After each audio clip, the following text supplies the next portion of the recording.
अब समुच्चय बोधक अव्यय के विषय में जानकारी लेते हैं कि समुच्चय बोधक शब्द कौन से होते हैं जो बच्चों दो वाक्यों को आपस में, दो या दो से अधिक वाक्यों को आपस में जोड़ते हैं किंतु, परंतु, लेकिन, और, तो, या शब्द लगाकर।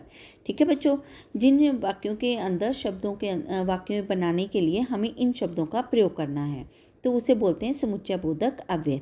जैसे कि बच्चों यहाँ पर उदाहरण भी दिया गया है कि सभी अतिथियों ने भोजन किया और प्रशंसा भी की। बच्चों ये दो अलग अलग वाक्य हैं कि सभी अतिथियों ने भोजन किया, ये एक वाक्य है, प्रशंसा भी की, ये दूसरा वाक्य है, और इन दोनों वाक्यों ने को और शब्द ने जोड़ दिया तो और शब्द हो गया बच्चों समुच्चय बोधक।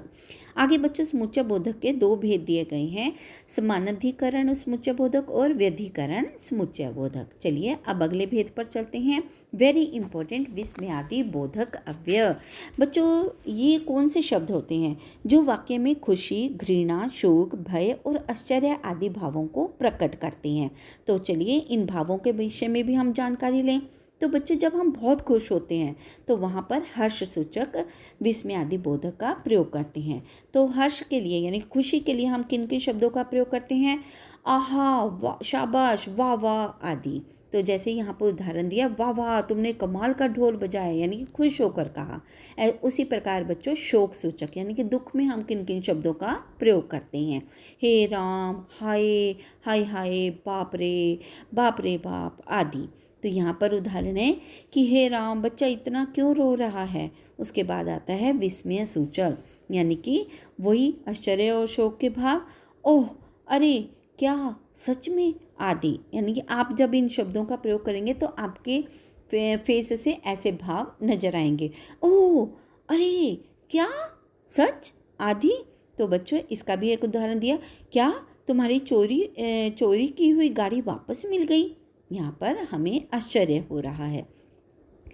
आगे बच्चे चलते हैं घृणा सूचक यानी कि जिससे हम नफरत करते हैं। जैसे ही हम कोई गंदी वस्तु को देखते हैं तो हमारे फेस से, हमारे चेहरे से कैसे भाव आते हैं?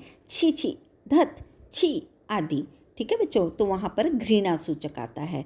तो उदाहरण के लिए, छी छी इस पानी को में मत नहाओ, ये गंदा है, यानी कि हमने उसे किस घृणा भाव से देखा। आगे आता है बच्चा स्वीकृति सूचक यानी कि स्वीकार करना यानी मान्यता दे देना, किसी को चीज़ को मान लेना यानी कि स्वीकार कर लेना। उसमें आता है अच्छा, बहुत अच्छा, ठीक, हाँ आदि। यहाँ पर उदाहरण है, बहुत अच्छा, मैं आपका काम अवश्य कर दूंगा, करवा दूंगा या कर दूंगा। ठीक है बच्चों, यानी कि आपने उसको मना नहीं किया, आपने उसको स्वीकार कर लिया। ठीक है, आगे आता है संबोधन सूचक यानी कि किसी को संबोधित करना, किसी को पुकारना। ठीक है, और वो उसके लिए क्या प्रयोग किए जाते हैं? अरे, ओ, अरे आदि। जैसे हम कहते हैं ना, अरे सुनना जरा, हम संबोधन कर रहे हैं, अरे बच्चे सुनो जरा, इधर आना, रे सुनो, है ना। ऐसे शब्दों का प्रयोग करते हैं ना जब हम आपको बुलाते हैं और हमें नाम नहीं पता होता किसी विद्यार्थी का, हम क्या कहते हैं? अरे बेटा इधर आना। अरे शब्द का प्रयोग किया तो वो होता है संबोधन सूचक। अरे तुमने ये क्या हाल बना रखा है, यानी संबोधन करके दूसरे व्यक्ति को संबोधित करके वो पूछ रहा है। आगे आता है बच्चों सावधानता पूर्वक यानी कि सूचक, सावधानता सूचक। सावधानता का अर्थ तो क्या होता है? सावधान करना यानी कि आपको अलर्ट कर देना किसी के बारे में। जब बच्चों आप देखते हैं कि बिजली के दो खंभे लगे होते हैं या बहुत बड़ा ट्रांसफार्मर लगा होता है, वहाँ क्या लगा होता है? सावधान, पीछे रहो, या फिर वो डेंजर का निशान बना होता है ना। तो आपको ऐसे ही बहुत से जो सूचक हैं वो सड़कों पर, अस्पताल के पास, कॉलेजेस के पास, शोर मत करो, ऐसे सूचक जो होते हैं जो हमें चेतावनी देते हैं, है ना। तो उन शब्दों में क्या आता है? सावधान, बचो, होशियार, हटो, भागो आदि। तो यहाँ पर उदाहरण है, सावधान, यहाँ गाड़ी धीमी गति से चलाओ, यानी कि आगे कोई भी प्रॉब्लम हो सकती है तो आपको पहले से ही सावधान किया जा चुका है। उसके बाद अंतिम आता है आशीर्वाद सूचक।